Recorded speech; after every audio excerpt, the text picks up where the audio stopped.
and see how do we begin to plan, not just to solve immediate problems, but to solve a problem in a manner that it will endure. There was so much rot in the system. You have to look at it. You want to block all of the wastes. You want to get people to be disciplined, curb extravagance, and also plan ahead. Over the years, we ought to have spent all of the wealth that we have acquired over the years to plan to have a power system that will serve us for 24 hours in a day. That was not done. Well, the government came in and was able to stabilize things a little while. And then when the government started fighting corruption again fought back. And then you have sabotage everywhere. Escravos, focados, all of the plants, all of the pipes supplying gas to the power plants, were being sabotaged. And the norm before now, where the APC said they were going to change. Yeah, we've always seen pipeline vandalism. Yes. It's almost as old as. I agree with you. I agree with you. But you will have thought that, okay, fine, here is a new government. You allow the government to build on what is left. And that was what we're trying to build on. Suddenly, those who are affected by, arrest and trials just came together with those who are disaffected, who have lost, some kind of patronage, then going in heavily to carry out these destructions. Now, gradually, we are studying the situation and looking at how to ensure that these pipelines are protected, and beyond that, you are looking at alternatives. A lot of people have criticized. If I may quickly ask you, a lot of people have criticized the present government that it looks so much that the euphoria of the change and the victory they got into government, and it looks so much that they are unaware of the way to go. No. I disagree. The takeoff was very bad. I disagree with you. Do you agree? And the takeoff was bad. I disagree with you. The thing is this: you do not want to offer fast food. It's not popcorn.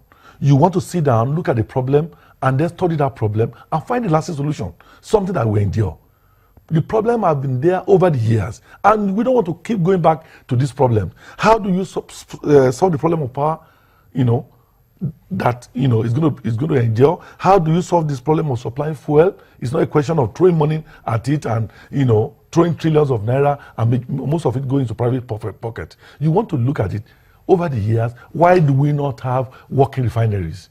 Why will Iran have almost 100 refineries and Nigeria will have 4 that are not working?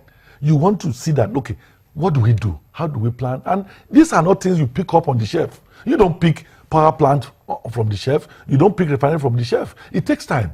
You cannot build a refinery in 3 months. You can't build a power plant in 2 months. Senator, so things are going on. You talk about people are working day and night. You talked about alternatives. Yes. Which are the alternatives that you're talking about? Oh, you can have plants. You can have coal-fired plants. Are those being worked on? You can have every day. There are committees meeting every day, working 24 hours, dedicated young Nigerians. It's not even your regular civil servants. I mean a lot of young men and women whose average age are possibly 28, who are meeting day and night. Are these grounded in the plans of the government? Oh, I'm telling you. Yeah, I'm here telling you. Where are these coal and where are they going to be instituted? Oh, well, I mean, you have coal in Enugu, you have coal in Kogi, for example. I mean, if you can have power plants in across Nigeria and you're able to supply coal, you can't, of course, sabotage supply of coal. You can't sabotage solar power. You can't sabotage the sun from shining on your solar panel. Yeah. Neither could you stop wind from. But how so are these? Because a lot of people will be asking. I know. Can the Buhari government list at least 3 things that have done for Nigerians that they have achieved? 3 things. Yes. That the Buhari government has achieved. Right. Can you state that? I will tell you. Since we came to power, I will even take the example of budgeting over the years. I was in the Senate. I know what goes on into budgeting. A lot of shenanigans going on into budgeting. It allows you to steal a lot of money. This president said, look, we must stop this waste. We must block all of these leakages.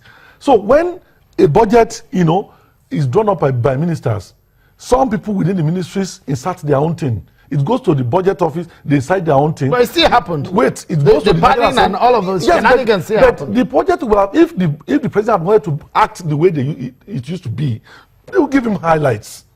Then he will sign. Everybody will pump its own thing into it.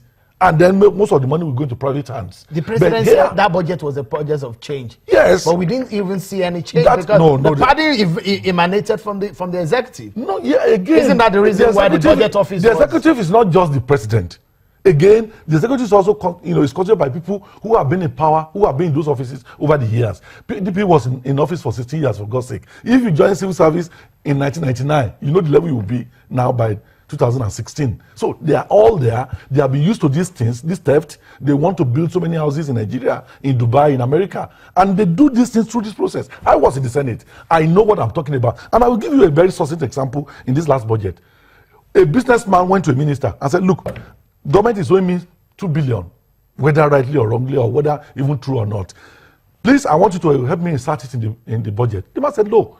What we have this year is meant to serve the people. We're not going to be able to accommodate this questionable 2 billion in this budget. The man didn't complain. He left. He went to some other people in the budget office and they started it. When it was time to defend the budget before the committee and he saw that 2 billion has been inserted, he said, no, this is not mine. This is not the budget that emanated from my ministry.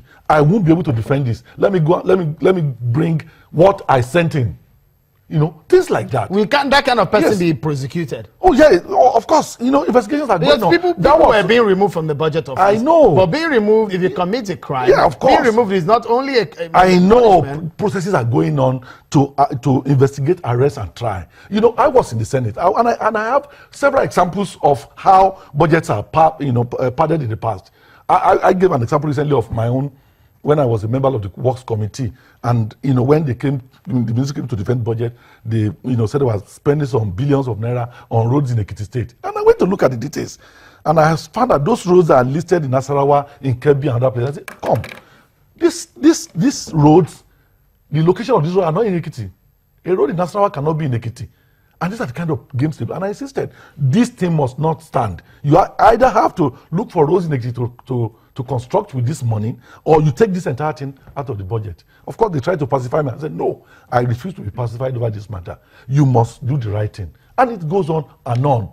So budget part of now it is part of the change. Yeah. Part of the change is that Buhari is saying, no longer will this kind of thing happen in this country. I'm going to insist on my project.